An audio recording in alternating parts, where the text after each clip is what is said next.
Hello friends, welcome to Nabla Mahami Online Maths. In this video, we shall learn how to solve linear inequalities and graph our solutions on number lines. And I have some examples on the board for us to go through.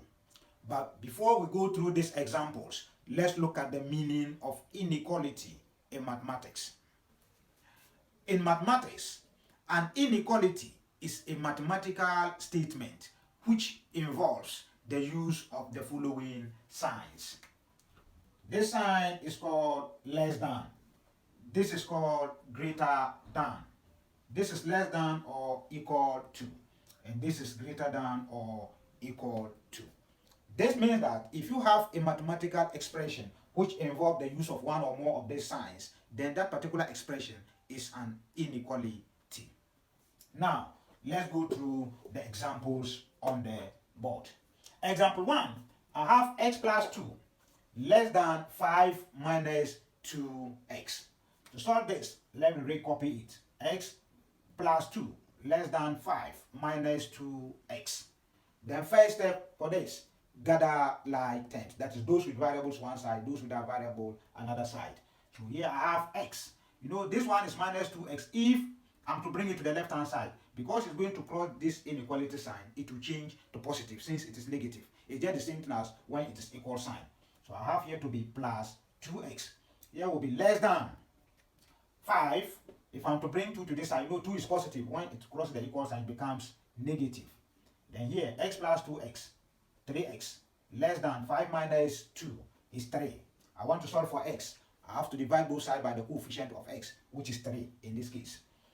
So 3x over 3 less than 3 over 3. Then I will now have x less than 1. This will take this 3 over 3 is also 1. Then after this, I'm now going to grab this particular solution on a number line. So I would draw my number line this way. Mark it. So let me now label it. Let's say here is 0, 1, 2, 3, and here will be minus 1.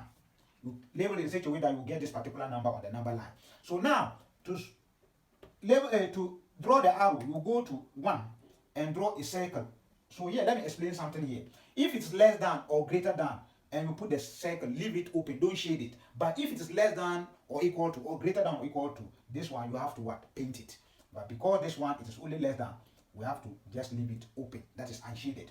Then after this, you look at the inequality sign. You see that the inequality sign is facing to the right. That means that my arrow will go to the left. This is how we sketch it.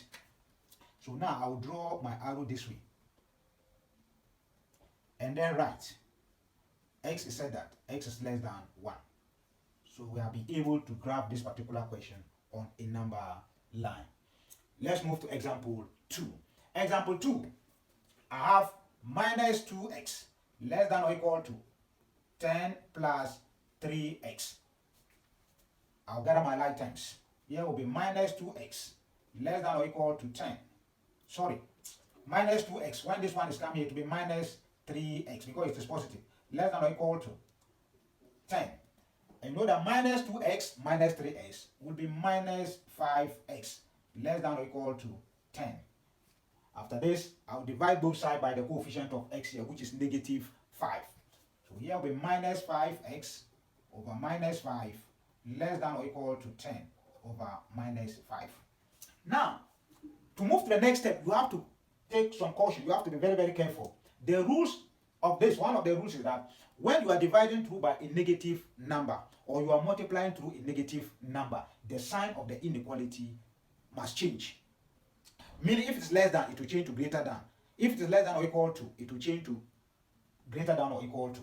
Since you are dividing through by negative or you are multiplying through by negative. So here I'm dividing through by negative. It means I will now have x. This will take this. Then this sign must change to be greater than or equal to. And 10 over minus 5 is minus what? 2. So here you have to be very, very careful to change the sign when you are dividing through by negative or you are multiplying through by negative. So after this, I will now grab this one on a number line. So here, let's say minus 3, minus 2, minus 1, 0, 1, 2. But I'm going to plot it against minus 2. So I'll come on minus 2, draw my circle. You see that this is greater than or equal to. I have to paint this particular portion. Then you see that the arrow sign, the inequality sign is facing to the left. So my arrow will go to the right. So I would draw my arrow this way. And then right, x is said that x is greater than or equal to minus 2. So we have been able to put this one on a number line. Now, let's move to the last example. That is example 3. I have 4x plus 3 less than or equal to 3 into 2x minus 1. To solve this, first open this particular bracket by multiplying the number outside the brackets to those inside the bracket. So here will be 4x plus 3 less than or equal to 3 times 2x, 6x, 3 times minus 1, minus 3. Then I will now gather like terms. To gather my like terms, here will be 4x. When I'm bringing 6x to this side, it will be minus 6x less than or equal to this minus 3. If I'm to send this one to there, it will be minus 3. 4x minus 6x is minus 2x. Less than or equal to minus 3 is minus 6. So this time round, I will divide both sides by minus 2 because of the coefficient of x here. So I'll have minus 2x over minus 2 less than or equal to minus 6 over minus 2. You see that minus 2 will take away minus 2. I will now have my x here. But you see that we are dividing through by negative. This sign must change. And it will now change to be greater than or equal to. Negative will take negative. 6 over 2 is 3. So my x is greater than 3 here. So now, I will now draw my number line. And mark it. Let's say minus 1, 0, 1, 2, 3, 4, 5. Then I'll go on 3. Put my circle there. You see, this is greater than or equal to. I have to paint it. Meaning 3 is part of my answers. Now, the sign is facing to the left. Then my arrow will go to the right. So that means that x is said that x is greater than or equal to 3. So this is how we solve linear inequalities and graph them on a number line. Thank you for watching this video. If this is your first time of watching, kindly subscribe to my YouTube channel, Nabila Mahami Online Maths, so that you'll be notified anytime a new video is being uploaded. You can also share my Facebook post for others to watch. Next time, we'll go on lesson 2 of this particular topic. Thank you once again and have a nice day. Bye-bye.